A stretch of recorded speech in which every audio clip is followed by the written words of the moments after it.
कोई भी बात साबित हुआ है सही, किसी बात को वो लोग पूरा कर पाए हैं? जनता को न समर्थन करना है, जनता न जिताएगी।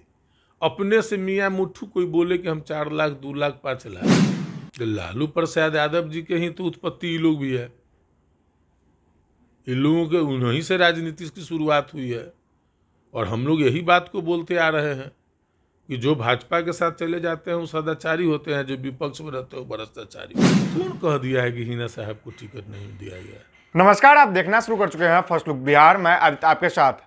पूरे देश में जहां लोकसभा चुनाव की सरगर्मी तेज है और ऐसे में बात करें कि आज जो है तीसरा चरण में मतदान भी होना है और ऐसे में तमाम मुद्दों पर बातचीत करने के लिए हमारे साथ बिहार सरकार के पूर्व मंत्री इसराइल मंसूरी है, जो स्टार प्रचारक भी है। राजद के बतौर स्टार प्रचारक के तौर पे जो है लगातार सभी जगहों में बिहार के 40 सीटों पर सभी जगह जाके अपने आरजेडी समर्थित जो उम्मीदवार हैं उनके पक्ष में वोट की भी अपील कर रहे हैं। क्या कहेंगे सर, क्या माहौल लग रहा है? तीसरा चरण का मतदान भी है बिहार में, क्या एकदम पूरा बदलाव का माहौल है। पूरे बिहार ही नहीं, पूरे देश स्तर पर बदलाव का माहौल है। वो लोग 400 पार की गारंटी बोलने वाले लोग 100-200 पार करेंगे कि नहीं, इस पर जो है मुश्किल है। लोग जो है महंगाई से, बेरोजगारी से, भ्रष्टाचार से और जो संवैधानिक संस्था का जो दुरुपयोग हो रहा है, तानाशाही जो चल रही है, लोकतंत्र संविधान का जो मामला है और जिस तरीके से सरकारी उपक्रम को बेचे जा रहे हैं, निजी हाथों में सौंपे जा रहे हैं, इन सब सवालों में लोगों को बेचैनी है। लोग बुझ रहे हैं कि यदि पुनः अगर भाजपा की सरकार आ जाती है तो हमारा देश जो है सो निजी हाथों में चला जाएगा।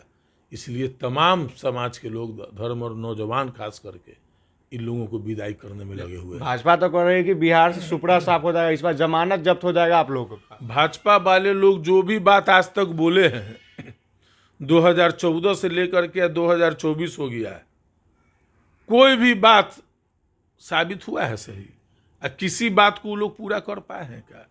वो लोग तो भाजपा वाले 2 करोड़ लोगों को प्रत्येक साल नौकरी दे रहे थे, 15-15 लाख रुपया दे रहे थे, दाऊद इब्राहिम को ला रहे थे, काला धन ला रहे थे, लेकिन क्या हुआ? चौकीदारी का बात किए थे नीरव मोदी, विजय माल्या, मेहल चौकसी, ये कौन लोग है जो देश के हजारों करोड़ रुपया लेकर के विदेश फुर कर गए? ऐ चौकीदार सोए रहे। इसलिए भाजपा वाले के बात पर अब देश की जनता कहीं विश्वास कर नहीं रही है। तमाम लोग जो है सो अब बोल रही है कि सिंहासन खाली करो कि जनता आ रही है। वैशाली की बात करें तो बिहार में जो है पूरे देश का नज़र वैशाली लोकसभा सीट पर पड़ चुका है, क्योंकि वैशाली लोकतंत्र की जननी भी कही जाती है। इसलिए जो है, चूंकि आप भी कांटी के विधायक भी है और बतौर आरजेडी के जो है स्टार प्रचारक है, क्या लग रहा है कि इस बार क्या वैशाली में माहौल रहेगा? वैशाली में जिस तरीके से लोकतंत्र ये सरकार तानाशाही रवैया के साथ खत्म करने का जो प्रयास कर रही है, तो लोकतंत्र की जननी रही है वैशाली, और उसके लोकतंत्र के वैशाली के जननी जगह के सम्मानित मतदातागण ने यह संकल्प ले लिया है कि वैशाली में हमको जो है महागठबंधन प्रत्याशी आदरणीय विजय कुमार शुक्ला और मुन्ना शुक्ला को भारी मतों से जिताना है और वैशाली की जो अपनी छाप रही है लोकतंत्र की, वह मजबूत करना है। लेकिन एनडीए की जो प्रत्याशी हो तो कर रहे वैशाली में इस बार 4 लाख पार और बिहार में 40 के 40। हम तो आपको पहले भी बोले हैं, ये एनडीए गठबंधन के लोग जो भी बोलते हैं वो जुमला होता है और जनता को न समर्थन करना है, जनता न जिताएगी। अपने से मियाँ मुट्ठू कोई बोले कि हम 4 लाख 2 लाख 5 लाख, विकास के काम को बता रही है, इथेनॉल प्लांट दिए, सड़क बनवाए, पुल पुलिया बनवाए, लगातार जो अपने विकास के काम को गिनवा रही है। अच्छा, तो अपने से चुनाव के वक्त तो हर लोग कहता है कि हम काफ़ी विकास किए हैं, लेकिन जनता समझे तब ना। तो वैशाली इस बार इतिहास रचेगा निश्चित तौर पर वैशाली के लोकतंत्र के सम्मानित जनता जो है इन लोगों को सबक सिखाने का काम करेगी। लेकिन एक बड़ा आरोप लग रहा है कि कहा जा रहा है कि लालू प्रसाद यादव जो है माफियाओं गुंडाओं को जो है टिकट देने का काम कर रहे हैं। तो लालू प्रसाद यादव जी के ही तो उत्पत्ति ये लोग भी है। इन लोगों के उन्हीं से राजनीति की शुरुआत हुई है और हम लोग यही बात को बोलते आ रहे हैं कि जो भाजपा के साथ चले जाते हैं वो सदाचारी होते हैं, जो विपक्ष में रहते हैं वो भ्रष्टाचारी होते हैं। जो भाजपा के साथ चले जाते हैं वो संत और महंत हो जाते हैं, और जो विपक्ष में रहते हैं वो अपराधी रहते हैं। आज बोल रहे हैं, इतना दिन से कौन चश्मा लगाए थे अपने आँख पर जो दिखाई नहीं दे रहा था। आज जो हम लोगों के साथ लोग आए तो वो अपराधी हो गए। ये बात से और जो है सो इन लोगों का और खराब हो रहा है। अनंत सिंह पेरोल पर छूटे हैं, क्या लग रहा है कि फिर जो है माहौल बनने अब तो कोर्ट तो हमको नहीं ला, हमको तो मालूम हुआ है कि कोर्ट ने ही, सरकार ने पेरोल पर छुड़ाने का काम किया। अब बेगूसराय में इनका नैया डूब रही थी, वहाँ अति पिछड़ा के बेटी झंडा फहराने की स्थिति में आ गई और जीत के जाएगी देश के सबसे बड़े लोकतंत्र के मंदिर में।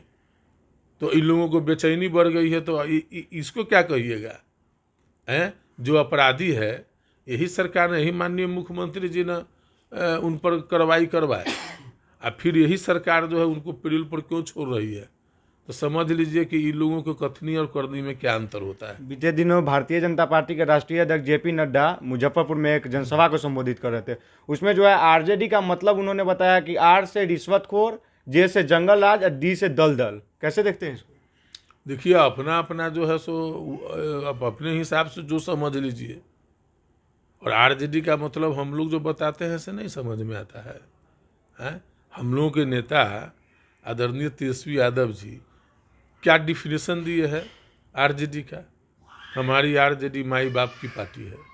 बी से बहुजन, ए से अगरा, ए से आधी आबादी, और पी से पुअर गरीब जनता।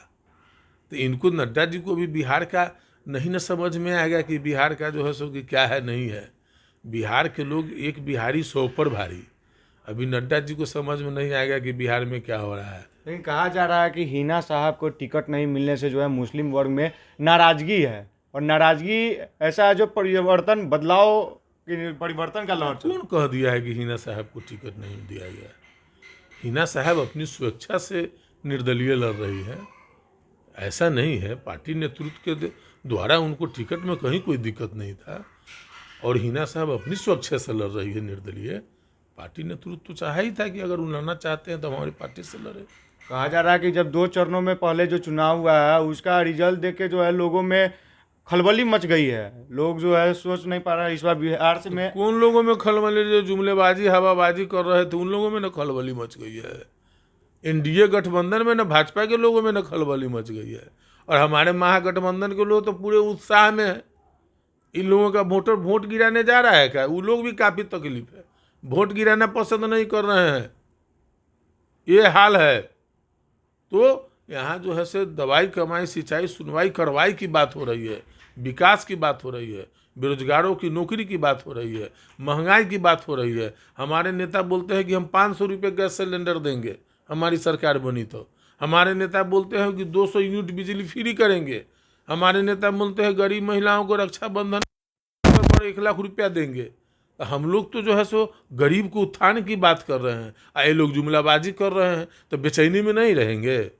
मतलब इस बार बिहार से इतिहास रचा है। एकदम बिहार जो है सो हमेशा, ये तो महात्मा गांधी की कर्म भूमि रही है, और बिहार से एक एक बड़े लोग जो है सो आंदोलन हुए हैं। जयप्रकाश नारायण जी का भी आंदोलन का आगाज बिहार के धरती से हुआ है। तो बिहार तो हमेशा देश में नई दिशा और दशा देने का काम 4 तारीख को नतीजा देखने को मिलेगा इसका। 4 तारीख का नतीजा होगा, तानाशाही सरकार खत्म होगी और जनता की सरकार, इंडिया गठबंधन की सरकार बनने जा रही है। बिल्कुल, तो आपने सुना, हमारे साथ बातचीत करने के लिए बिहार सरकार के पूर्व मंत्री और राजद के जो स्टार प्रचारक बनाए गए हैं इसराइल मंसूरी जी थे। उन्होंने साफ तौर पे कहा कि बिहार में इस बार इतिहास रचने जा रही है और इसका रिजल्ट यानी 4 तारीख को जरूर देखने को मिलेगा। तो इस तरह के तमाम खबरों के लिए देखते रहिए फर्स्ट लुक बिहार।